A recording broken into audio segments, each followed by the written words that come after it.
Assalamualaikum warahmatullahi wabarakatuh. Shalom, salam sejahtera bagi kita semua. Om Swastiastu, Namo Buddhaya, dan salam kebajikan. Pertama-tama saya mengucapkan terima kasih kepada Tuhan Yang Maha Esa atas kesempatan kali ini. Saya Ruth Virginia Manuela Beauty Aiko sebagai moderator dari kelompok 5. Kami di sini akan mempresentasikan hasil kerja kami dalam mereview jurnal mengenai perekonomian di masa pandemi.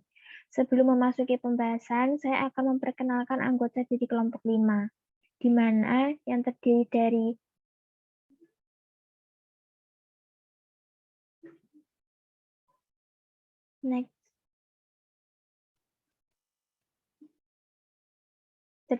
Yesi Alivia, Yulia Trimarani, Denis Kurnia Bintang, Anissa Kusumawardani, Alvinda Putri Nedianto, Selikatul Nur Aziza, Uriza Yusri Kurniawati, Devi Kusuma Priliana, Firlia Rania Safarina, dan saya sendiri.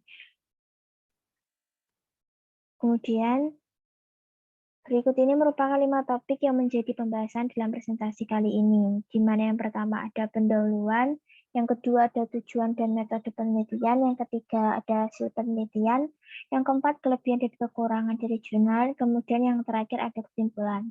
Untuk topik pembahasan pertama akan disampaikan oleh rekan saya. Yang pertama adalah pendahuluan. Masalah utama sebuah keluarga yang selalu ada biasanya seputar keuangan. Bisa karena kekurangan uang, kelebihan uang, atau karena bingung bagaimana mengatur keuangan yang baik. Untuk memenuhi kebutuhan sehari-hari, manusia memerlukan penghasilan.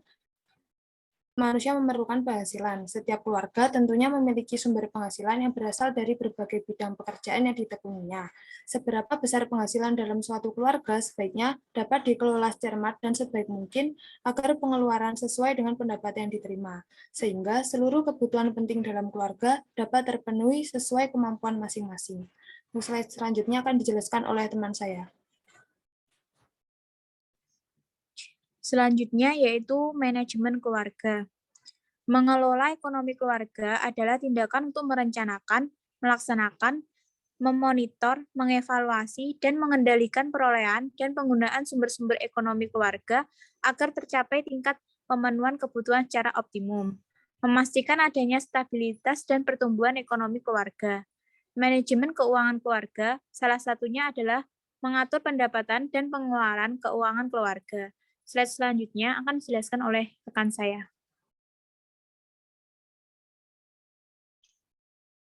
Selanjutnya, saya akan menjelaskan tentang identitas dari jurnal. Jurnal yang kami review berjudul Manajemen Keuangan untuk Meningkatkan Perekonomian Keluarga di Masa Pandemi COVID-19. Jurnal yang menerbitkan yaitu Jurnal Ilmiah Bapeda Kabupaten Indragiri Hilir dengan volume 6 nomor 3 dan halaman 145 sampai dengan 152. Nomor ISSN-nya 2620 sampai 3332.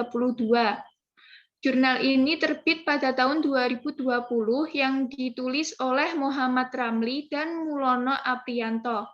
Slide selanjutnya akan dijelaskan oleh teman saya.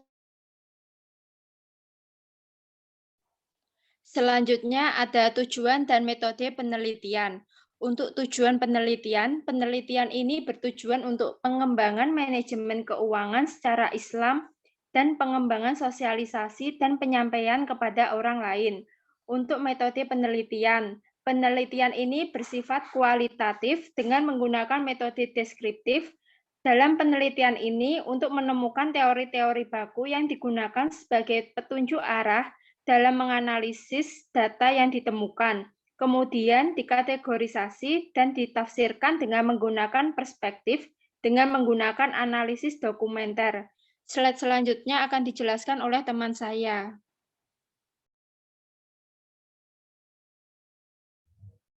Selanjutnya ada hasil penelitian, pengelolaan keuangan dalam rumah tangga. Di sini ada 3 hal yang dianggap kurang tepat dalam pengelolaan keuangan dalam rumah tangga. Yang pertama, pengelolaan keuangan dalam rumah tangga dipisahkan dengan ajaran Islam seolah-olah Islam tidak mengajarkan bagaimana cara mengelola keuangan dalam rumah tangga. Yang kedua, tidak memiliki strategi pengelolaan keuangan dalam rumah tangga Islami, sehingga sering tidak ditemukan hal-hal yang prinsipil yang seharusnya dipelajari lebih awal malah terlewatkan. Bahkan ini terlebih jelas lagi terlihat implementasi manajemen keuangan dalam rumah tangga yang dianggapnya sebagai puncak atau inti agama. Maka Islam seakan diidentikan dengan paham keagamaan yang bersifat dikotomi.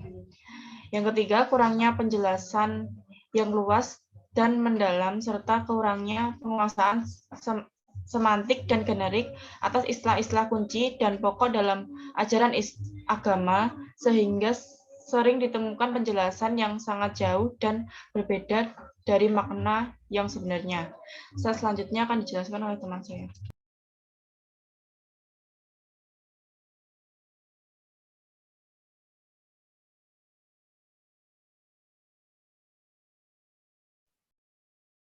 Contoh pengolahan keuangan dalam rumah tangga atau pemasukan per bulan, yaitu 3 juta. Pengeluaran kebutuhan pokok 50% sama dengan 1.500.000. Zakat, infak, sedekah sama dengan 75.000. Jika zakat, lihat nasab dan haulanya. Jika infak dan sedekah seikhlasnya. Kredit 20% sama dengan 600.000.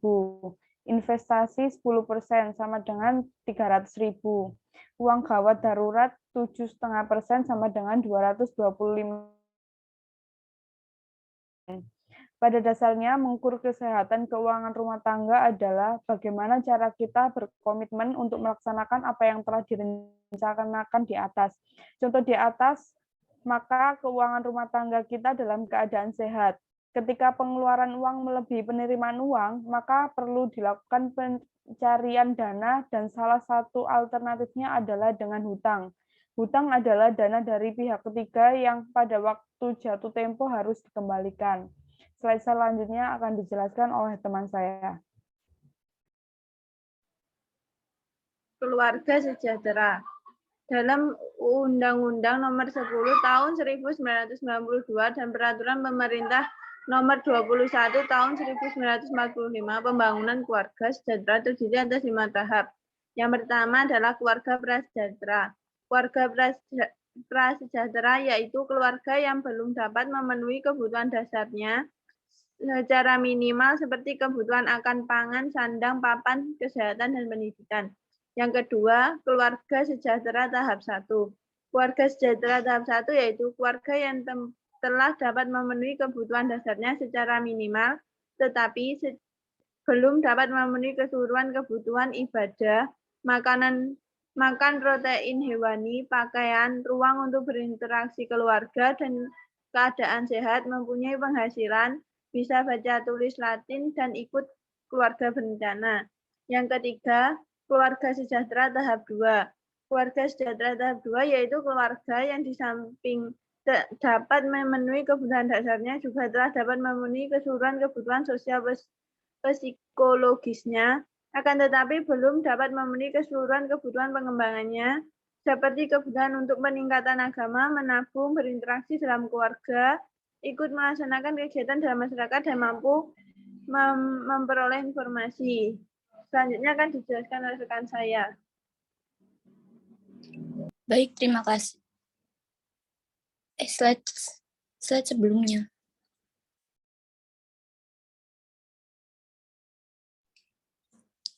Oke, yang keempat, keluarga sejahtera tahap 3.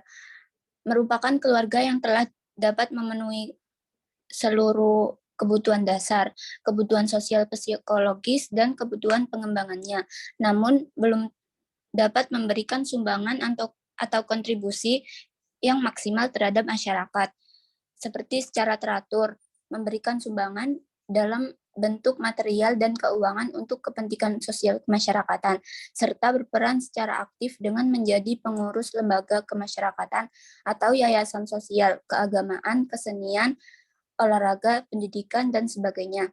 Kemudian yang kelima, keluarga sejahtera tahap 3+ merupakan keluarga yang telah dapat memenuhi seluruh kebutuhannya,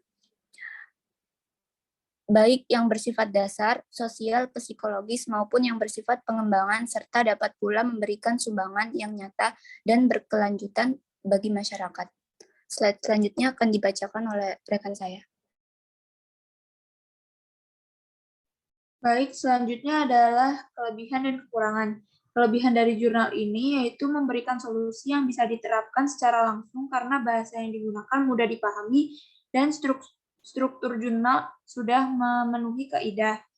Selanjutnya ada kekurangan. Kekurangan pada jurnal ini yaitu masih terdapat kesalahan dalam penggunaan tanda baca dan paragraf tersusun kurang rapi. Slide selanjutnya akan dijelaskan oleh teman saya.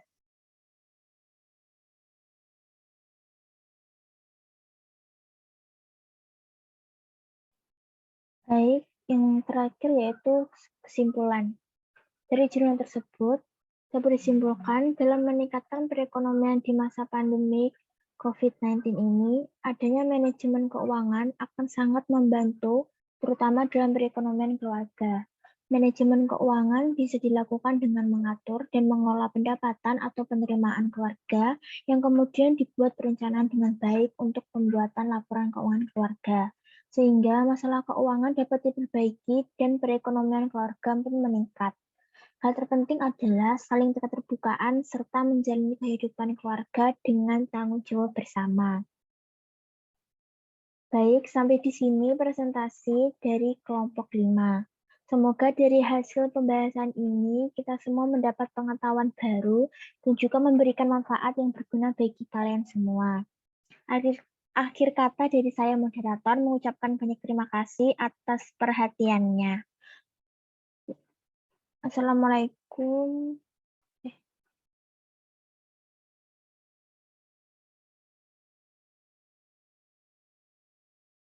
Assalamualaikum, shalom, salam sejahtera bagi kita semua.